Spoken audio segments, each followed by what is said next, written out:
to the walking journey. I'm your host here, Anthony. Hope you guys are doing awesome in the YouTube world. So I got an interesting question. One of my videos, I don't know if it's this channel or my other YouTube channel or on Rumble or Bitchute, which I'm on there, by the way. Follow the links below and subscribe to me on my backup channel. I'll put a link below. And if it's not there yet, just keep an eye on it. It's just that I'm on my way to work.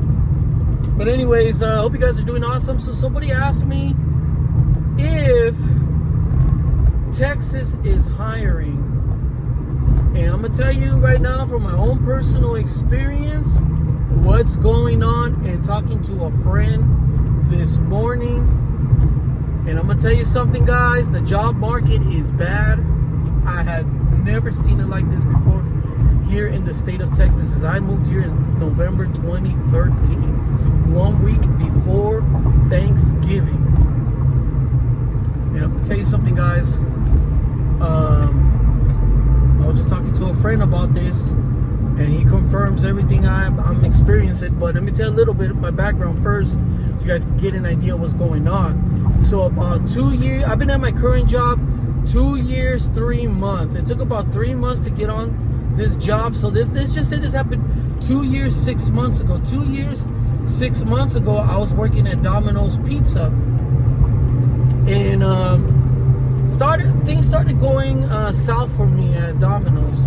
So I was like, man, I was desperately looking for a better job opportunity, something closer to my house, of course. And then I was hoping at least more pay, or at least the same amount of pay. So something I noticed off the bat, there was no more sign-on bonuses. So as soon as Biden came in to office, man, all the sign-on bonuses went out the window. Hasta la vista, baby.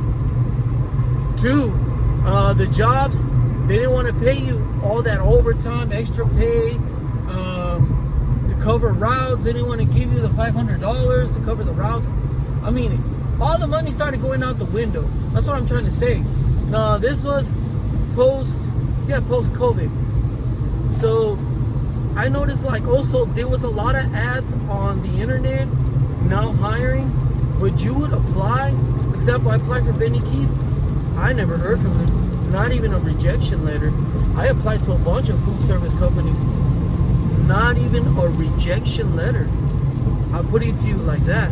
Now, where I'm currently hiring at is the only reason I'm there, because where I'm currently working at is because I knew somebody there, and he got me in.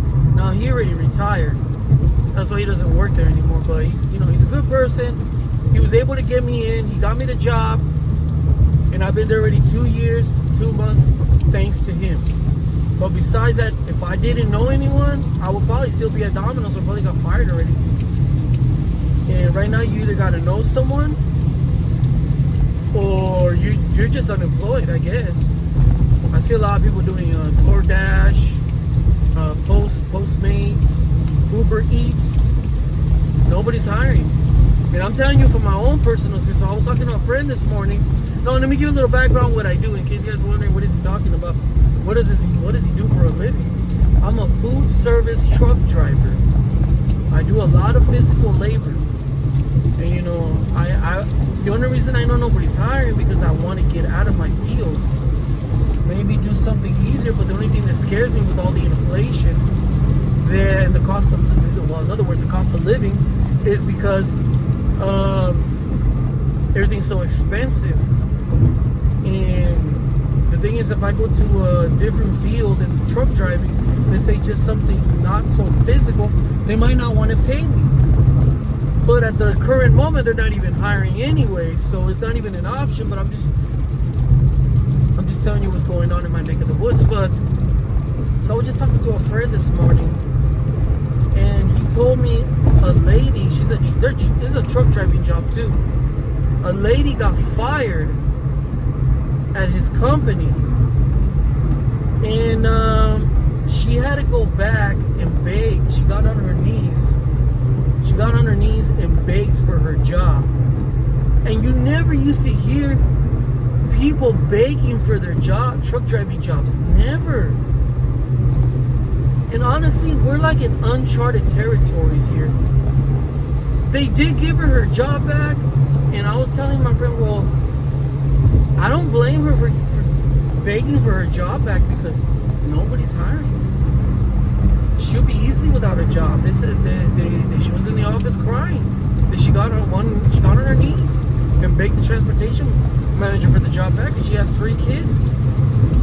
It used to be like, I applied for the job on Friday, interview, let's say Monday. By Wednesday, you have the interview. That same day, they send you for the drug test. Gotta wait a week for your background check. You might start next Wednesday. Sign-on bonus. You got the job. You're on board. Welcome on board. Not anymore, I'm telling you. Not anymore. You don't even hear, they don't even send you rejection letters. I gave up looking for a job. The only reason I'm here because a friend of mine got me in, but now I've been reading also on some of these comment section of these videos. The cost of living is going up. Prices haven't gone down. Well, FYI, in my area, prices have gone down. I live in Conroe, Texas, 52 miles north of Houston, and I can tell you when Biden left office in January the 20th, the average gas price in my area was like $3.14, $3.15. You'd be lucky if you found it at $2.79. Now the average price is about $2.40 a gallon. The other day I just recently saw $2.32 a gallon. So prices have gone down in my area. Gas prices, milk has gone down, eggs have gone down dramatically. Groceries have gone down. Some, not post-COVID prices. There's just too many dollars circulating. That's what inflation is. The type of inflation that we're having, FYI, is, for some of you that don't understand that, there's just too many dollars and everybody wants these dollars. So we just got to give it some time. Biden left this economy in a complete shambles, and these people want to get back in power during the midterms. And we got to do everything we can to make sure they don't get back in power. Because honestly, I'm not in favor of open borders, crime, just not, especially crime. At least with illegal immigration, I mean, you can find a way around it, kind of. Economically, it does hurt you, but crime is another thing. So anyways, guys, I just thought I'd give you a heads up what's going on in my neck of the woods. Let me know, are you having the same problem in your area, your state, your city? Nobody's hiring? Because nobody's hiring here in Texas. And has gas prices and food prices gone down? I have seen a decrease in food prices. And speaking of housing, because I know housing is one of them that people are very concerned about. I don't know about the rents. I couldn't tell you about the rent prices, to be honest with you. I don't see that going down, but there's property taxes. They're always jacking up property taxes, and that affects rent prices. But I might be wrong. I don't rent. Now, housing, my house just took a hit, like a $20,000 hit. So house prices are going down. I remember my home really shot up in value, but recently now housing is starting to take a little decline. I don't know if that's enough to bring down the monthly prices, but just thought I'd give you guys a heads up on that. But overall, everything else, nobody's hiring. Don't move here. You're not gonna find a job unless you got something lined up. You know someone? I wouldn't even try it. That's not financial advice, personal experience, because if you get fired or laid off, you might not find another job. All right, guys, I'm out. Peace out. Jesus loves you. Comment, rate, subscribe. Bye-bye.